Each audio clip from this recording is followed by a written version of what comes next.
Nous allons entendre maintenant Dominique Deslandres, qui est professeure titulaire à l'Université de Montréal.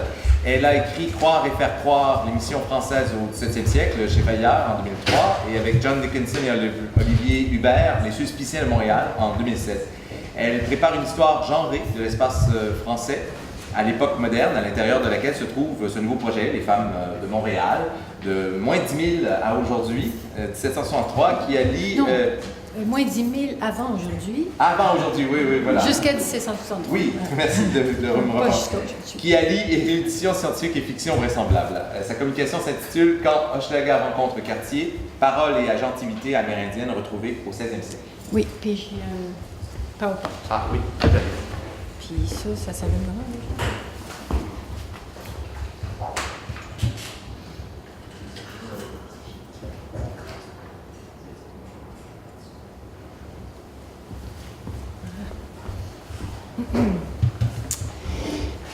Alors, on me pardonnera la prononciation, mais j'y vais.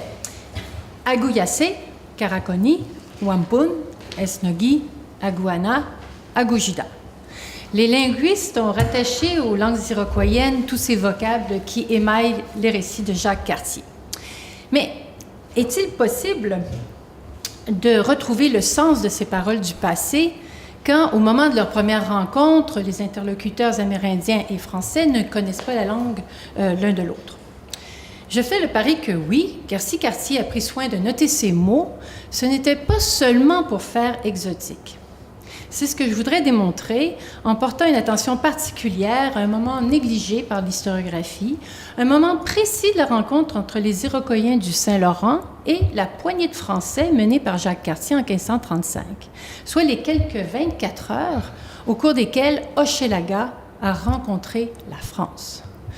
Quand on suit pas à pas le déroulement de la rencontre et qu'on analyse les actions et réactions, les voix et les silences des deux parties, on se rend compte que cette visite, rapportée par Cartier, est un événement politique majeur, une véritable ambassade autour de laquelle Amérindiens et Français espèrent tirer leur épingle du jeu politique et économique. Plus encore, les perspectives croisées de l'archéologie, de l'ethno-histoire et du genre nous invitent à observer les dynamiques de pouvoir opérant dans et entre les deux camps, car elles révèlent une parole et une agentivité hochelagienne qui passent souvent inaperçues, bien que dans le récit de l'explorateur français, cette parole et cette agentivité soient bel et bien notées noir sur blanc.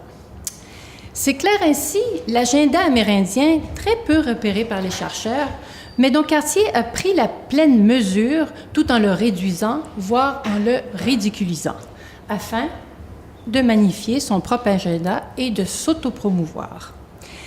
Comme l'histoire du genre le souligne, quand on veut diminuer le pouvoir d'un opposant politique, on l'infantilise, on l'efféminise, on tait sa présence, ou, si sa puissance est grande, on fait tout cela en même temps. Je nous invite donc à faire l'exercice de prendre systématiquement le point de vue amérindien dans le récit de Cartier. Un point de vue amérindien informé par l'ethno-histoire. Et commençons donc par constater, comme l'archéologie nous l'enseigne, que la géopolitique amérindienne du 16e siècle place Hochelaga au centre de la zone d'influence qui va du sud et de l'ouest des Grands Lacs jusqu'au maritime et au nord. Donc, Stadacone, Québec, est à la périphérie du monde amérindien. Ça, il ne faut pas l'oublier. Rappelons que l'île de Montréal est déjà, bien avant le contact dès la préhistoire, un lieu stratégique de rencontre, étant donné sa situation géographique à la confluence de plusieurs voies de communication majeures, le fleuve Saint-Laurent, la rivière Richelieu, la rivière des Outaouais. Aussi, au 16e siècle, Hochelaga, qui est la plus peuplée et la seule à être fortifiée, possède un statut supérieur à toutes les autres agglomérations iroquoiennes laurentiennes. Et cela, la France le sait. Informé par les deux Stadaconiens kidnappés l'année précédente qui lui avaient vanté la richesse du royaume du Saguenay, accessible seulement par le fleuve d'Hochelaga, Cartier est parfaitement au courant de cette supériorité des gens d'Hochelaga. D'ailleurs, il écrit à leur propos, et je cite, ceux du Canada et du Saguenay, les 10 Canadiens, leur soient sujets avec 8 ou 9 autres peuples qui sont sur le dit fleuve. Voilà. Cela explique pourquoi il tient tant à remonter le fleuve pour mener cette ambassade. Car, dit-il, je ne sais pas si je l'ai mis, non, je vais vous le citer, car, dit-il, pour rien, il ne laisserait essayer d'aller au dit Hochelaga pour ceux qu'il avait commandement de se faire. Une mission diplomatique qui désole les gens de Stadacona, qui savent bien qu'Hochelaga attend depuis tout ce temps-là, souveraine, que les étrangers viennent à elle. Ce n'est pas Hochelaga qui va vers les Français, c'est le contraire. Donc, Cartier a su très vite reconnaître la puissance d'Hochelaga, même s'il n'en comprend ni les mécanismes ni les rouages éminemment genrés, il les note dans son récit, et en particulier, il note les termes qui relèvent de la diplomatie amérindienne.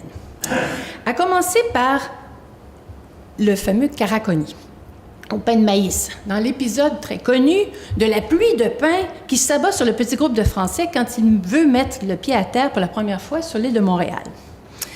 Une démonstration exubérante de générosité de la part des Hochelagiens que Cartier considère gratuite et naïve, sans même concevoir que c'est un mécanisme précis, un mécanisme politique qui va transformer les Français en obligés de la forteresse d'Hochelaga, puis à cause de leur réaction négative, ça va les exclure de l'Alliance. Et cela pour plusieurs siècles. Pour le comprendre, il faut souligner combien s'opposent dans leur essence et leur fonctionnement l'économie et la société amérindienne et française. Alors que chez les Européens, le commerce n'engage pas nécessairement la réciprocité, ni même l'égalité des valeurs des biens échangés, ni même une alliance politique. Chez les Amérindiens, l'échange repose sur le don et le contre-don, qui, les deux, vont garantir l'obligation mutuelle fondatrice du lien social. Et d'ailleurs fondatrice du lien de l'Alliance. Aussi, quand vous refusez un don, ou que vous refusez d'accoter la valeur du don, cela revient à refuser de faire partie de la société et donc de l'Alliance. D'autre part, la société matrilinéaire mutualiste et non hiérarchique des Iroquoiens du Saint-Laurent est radicalement différente de la société patriarcale, autoritaire et féodale des Français, qui ne peuvent percevoir et encore moins comprendre le rôle des femmes dans le gouvernement d'Hochelaga. Ils ne peuvent savoir, en effet, que depuis l'an 1000, le succès alimentaire du maïs a non seulement promu la sédentarité horticole des Iroquoiens du Saint-Laurent, qu'on qualifie d'ailleurs du peuple du maïs, mais ce succès alimentaire a aussi amplifié la distinction des rôles féminins et masculins. Les femmes sont les maîtresses de la vie, des cultures et des récoltes. À elles, la propriété des terres, c'est hyper important en termes de souveraineté, là, la propriété des terres, la gestion de la vie quotidienne, la responsabilité des politiques de paix du village, les politiques de guerre et de commerce, ici d'Hochelaga, et aux hommes, les activités saisonnières extérieures et mandatées par les femmes, chasse, pêche d'envergure, commerce au long cours, diplomatie et guerre. Un tel mode de vie assure aux femmes, donc, un pouvoir dans la société iroquoienne dont les Européens ne comprendront ni l'ampleur ni les fondements. Or, bien que ce soit elle qui guide la rencontre franco-amérindienne des 2 et 3 octobre 1535, les femmes apparaissent à peine dans la relation de Cartier. Quand il évoque les Hochelagiennes, c'est pour indiquer, en fait, la supériorité des Français. Les femmes constituent pour lui une masse indistincte, anonyme, exploitée, muette en tout cas, et surtout sans pouvoir aucun. Comme nous le confirme l'histoire des femmes et des représentations, une telle description est totalement conforme aux représentations que la majorité des Français de cette époque se font des femmes en général, civilisées ou pas. Certes, mais comment les Hochelagiennes, posons-nous la question, si on prend le parti de toujours se mettre du côté des Amérindiens, comment les Hochelagiennes vont parler de Cartier et des Français qui l'accompagnent? Et l'ethnohistoire nous permet de jeter un petit coup d'œil sur le texte de Cartier et de répondre à cette question et donc de reconstituer les paroles et l'agenda des maîtresses d'Hochelaga. Tout d'abord, chétif et laid. Petit, chétif et laid. Quand les Hochelagiennes voient débarquer les étrangers, que se disent-elles entre elles? Sans doute vont-elles rire de les voir, attendez une seconde, de les voir si petits, si chétifs. N'oubliez pas que juste avant d'arriver à Hochelaga, les 5 chasseurs qui étaient les délégués de Hochelaga sont revenus pour dire ce qu'ils ont vu, c'est-à-dire que les Français avaient débarqué dans des petites barques qu'ils ont remplies de victuailles et signe qu'ils venaient commercer avec Hochelaga et que le chef des étrangers finalement était chétif comme un enfant de 6 ans. Et Cartier le dit lui-même, il y en avait un tellement grand qu'il m'a pris dans ses bras et que comme si j'avais été un enfant de 6 ans. Donc c'est pas moi qui l'invente, là, c'est lui qui le dit. Donc, sans doute, ces femmes les regardent arriver, ils sont laids, ils sont petits, ils sont frêles, et surtout, ils ont tous ces cheveux sur la bouche, dans tous les récits. Dans tous les récits, on le sait, les Amérindiens trouvaient les Français dégueulasses, d'abord, ces poils sur la bouche. Ainsi de la pilosité, alors que les Français, alors ça c'est très très drôle, hein, les Français s'attendaient à trouver l'homme sauvage. L'homme sauvage, là, c'est un homme poilu, très fort, avec un gourdin. Hein? Depuis l'Antiquité, c'est comme ça qu'on le représente. Vous le trouvez partout dans les églises et tout. Et les Français rencontrent des hommes complètement imberbes, complètement glabres. Et on le sait, les Amérindiens les trouvent vraiment dégueulasses, vraiment laids. Donc, les femmes les regardent, c'est pas très beau. Ainsi aussi de la taille et de la force physique. Et là, c'est super intéressant parce que l'archéologie nous montre, en étudiant les squelettes, que les Français, les Amérindiens, les Iroquois du Saint-Laurent dépassaient de plusieurs centimètres, là on dit, c'est à peu près ça, là, de plus que les Français. Donc c'était comme des géants, et aussi qu'ils étaient plus robustes. Et donc, ce qui s'avère dans le groupe de Français de Cartier, c'est que certains sont frêles, certains sont si fatigués qu'il faut les porter même, tous, hein, il faut les porter. Alors, imaginez, les Amérindiens voient arriver ce petit groupe-là, frêles, petits, puis ils ne sont pas très résistants.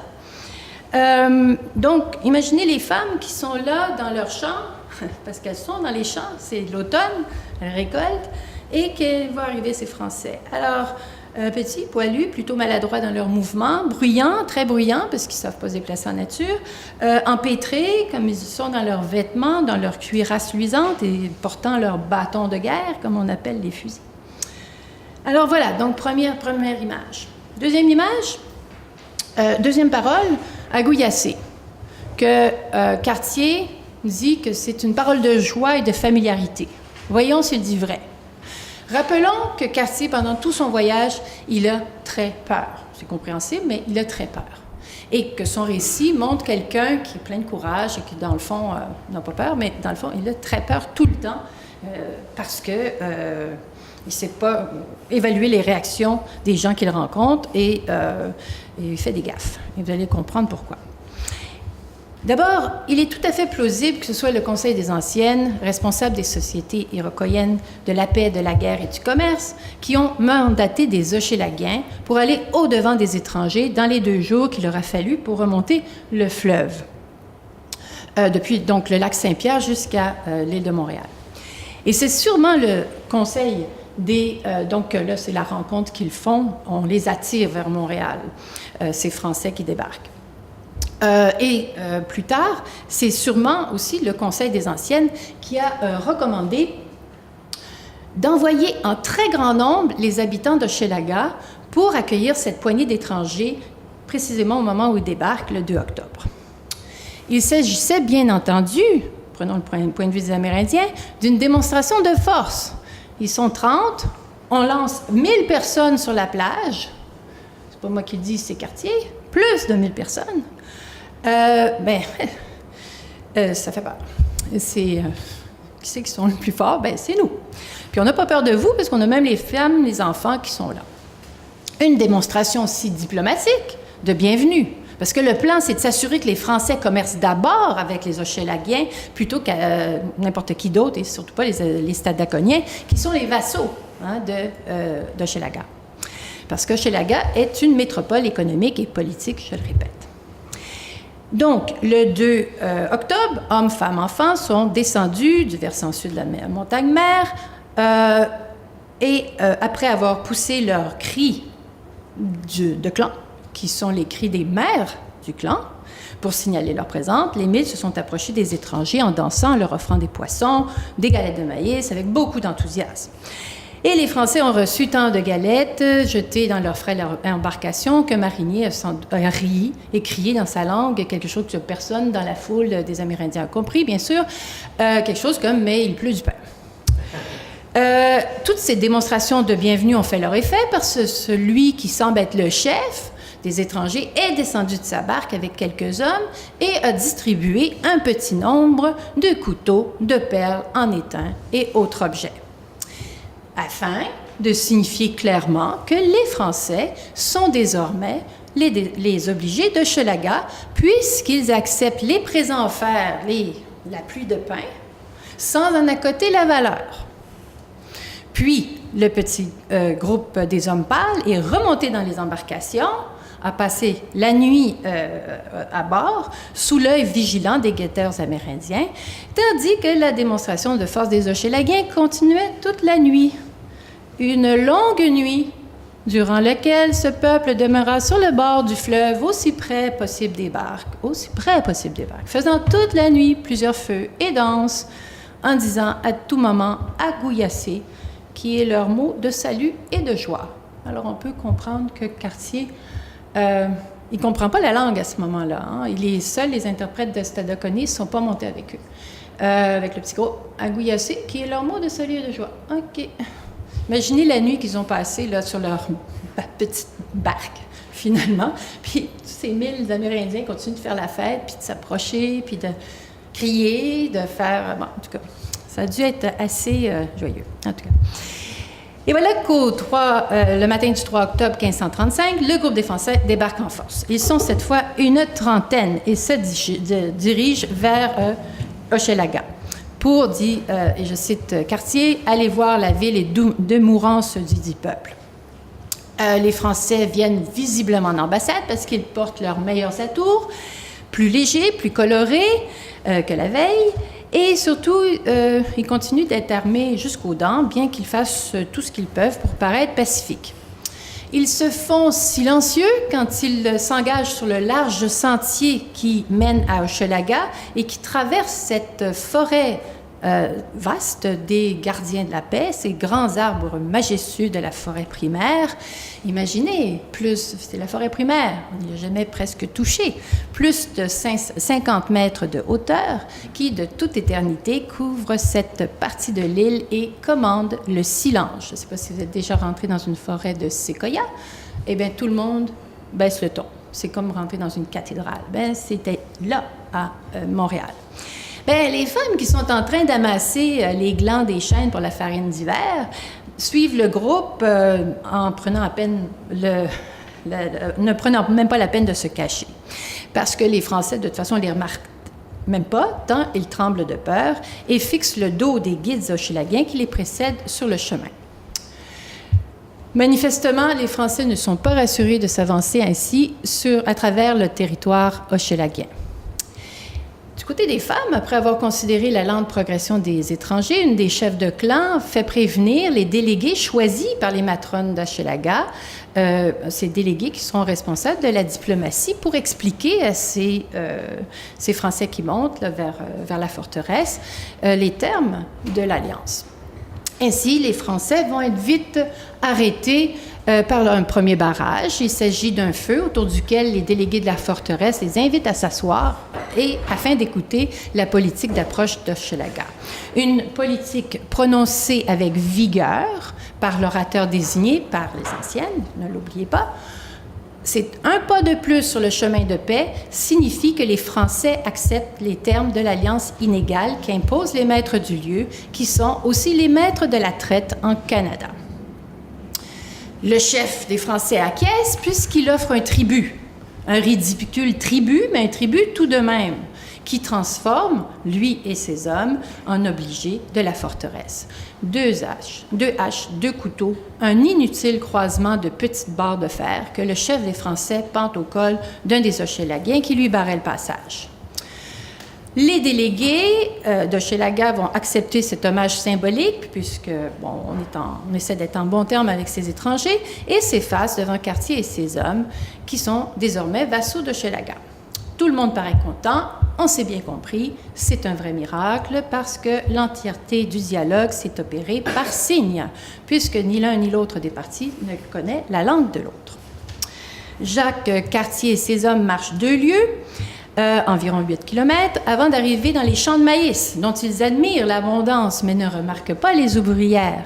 Or, il est certain que s'y trouvent les Hochelagiennes, puisque c'est l'automne, le temps de la récolte. Ces femmes appartiennent toutes à la même maisonnée propriétaires et responsables de la parcelle qu'elles sont en train de moissonner, et les plus âgés cherchent à évaluer le nombre des nouveaux venus afin de calculer les quantités de nourriture à préparer pour le festin qui sera servi aux étrangers et qui est gage de profit futur pour Hochelaga. Plus grandiose le festin sera pour sceller l'alliance commerciale et politique, plus grande sera la dette des étrangers à l'égard d'Hochelaga. Les Hochelagiens donc entourent les étrangers et les poussent plus qu'ils ne les guident vers la forteresse. Elles se dressent devant eux, impressionnantes comme il se doit pour repousser ennemis et bêtes sauvages, mais aussi pour afficher la puissance militaire et économique d'Hochelaga, maîtresse de la traite. Aucune des villes visitées jusqu'alors par Cartier et ses hommes n'est palissadée comme Hochelaga.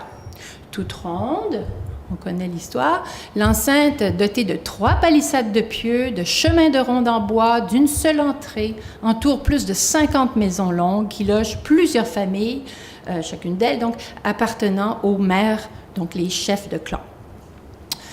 À l'intérieur de l'enceinte, les portes des greniers ont été ouvertes afin que les étrangers puissent constater non seulement la puissance des Hochelagiens, mais aussi leur opulence. Les maisons regorgent de provisions de pain de maïs, de fèves, de pois, de courges, de barils d'anguilles, de grands vases de poissons fumés. Les armes, arcs, haches, pieux, pics sont étalés à la vue, alors que s'entassent les peaux de bêtes et les autres tributs payés aux maîtres de la traite. Loir, castor, martre, renard, chat sauvage, daim, cerf et autres sauvagines, écrit Cartier. C'est clair. Militairement, économiquement, politiquement, les Hochelagiens ne craignent rien et le font savoir aux étrangers. Et les étrangers le comprennent très bien. Cartier le comprend bien, qui invente le conte des esnogis, qui sont des cornets de mer, soi-disant prélevés sur les cadavres des ennemis émergés pour faire des colliers, afin de démontrer donc à son roi la puissance et la dangerosité du royaume d'Hochelaga. Ce qu'il ne saisit pas, c'est que ces wampum, blancs comme neige, qui sont étalés à la vue et sont accrochés à chaque entrée et aux âtres, les notes, servent en fait, sont autant de tributs donnés à Hochelaga par ses vassaux. Pour bien montrer qu'Hochelaga ne craint rien ni personne, l'ambassade est accueillie selon la tradition par les plus faibles, entre guillemets, les femmes et les enfants, puis les infirmes et les invalides. C'est l'occasion d'une scène absolument surréaliste, où la Gouana que Cartier prend pour le roi d'Hochelaga, mais qui n'est en fait que le chef civil élu par les femmes, vérifie que les étrangers ne comptent pas parmi eux un ou plusieurs chamans potentiellement maléfiques. Donc, il faut les toucher, il faut être touché par eux, simplement pour vérifier.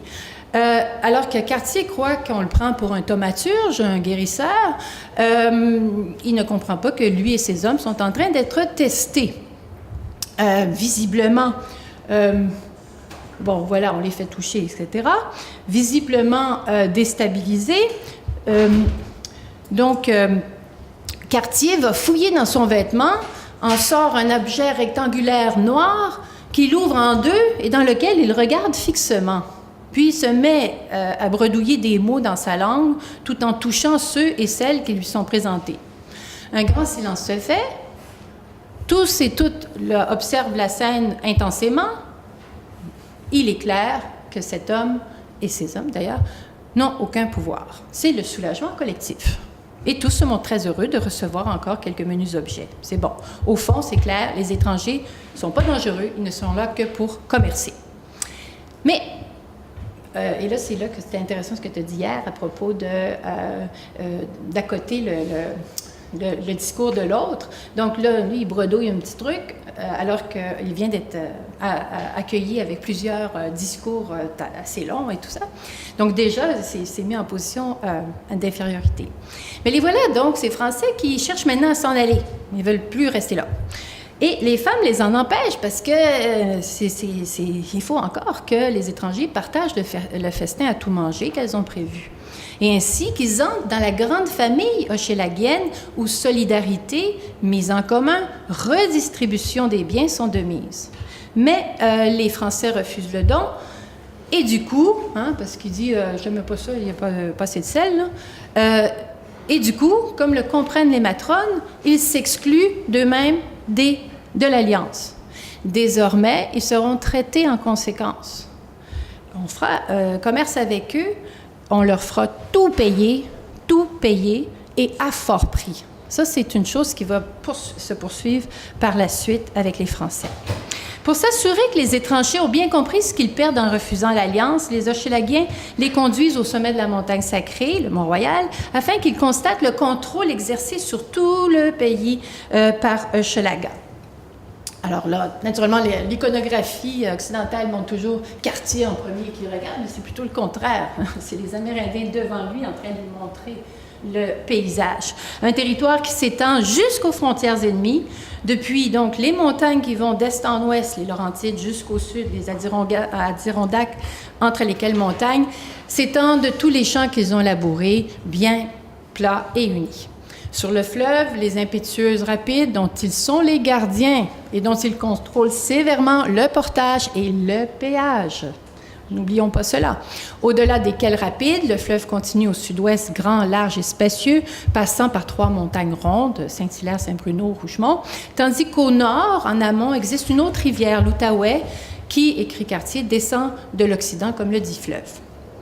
Les Hochelaguiens font comprendre aux étrangers qu'au-delà de leur territoire se trouve le peuple des Agos-Judas, très belliqueux, très dangereux, que seuls eux, les Hochelaguiens, tiennent en respect. Pour obtenir le fameux métal que les étrangers possèdent et dont ils sont si friands, il faut passer par Hochelaga.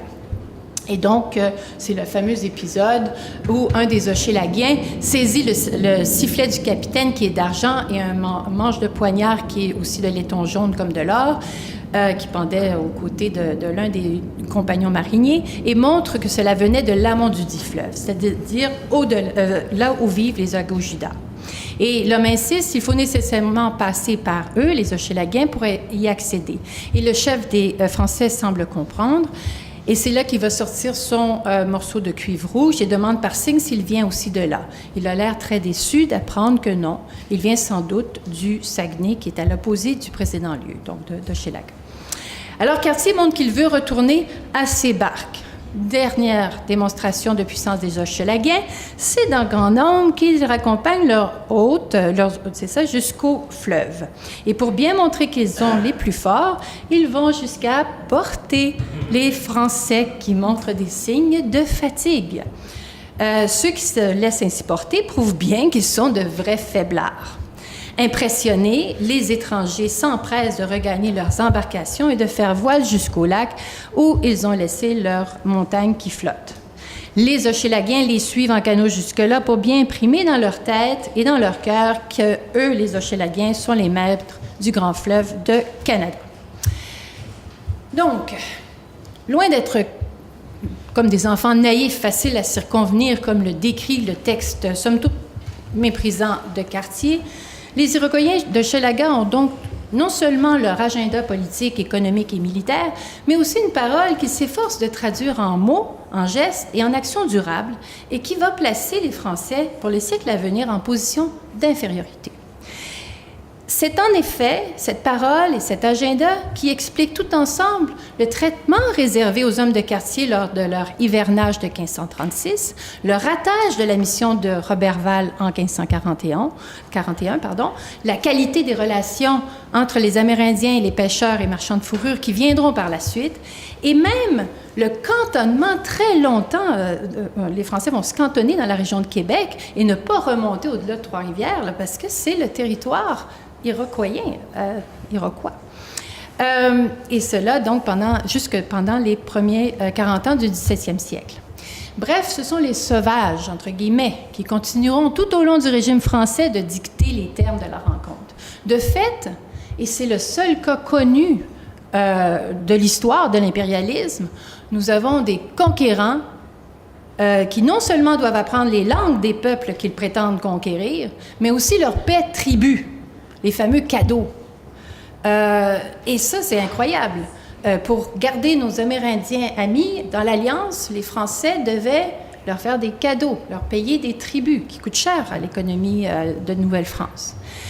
Cartier, qui a peur tout le temps de son séjour laurentien, mesure la pleine puissance d'Hochelaga, mais pas pour les bonnes raisons.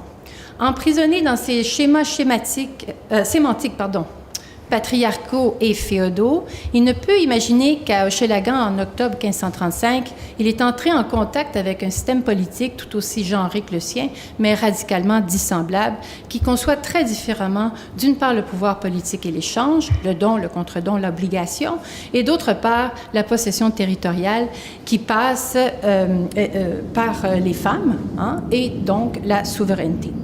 Il prend pour un roi celui qui n'est que délégué. Comme il le fait en France, il ne voit pas le pouvoir des femmes qui pourtant décident tout à Hochelaga et qui plus est, qui finissent par exclure la France de l'Alliance.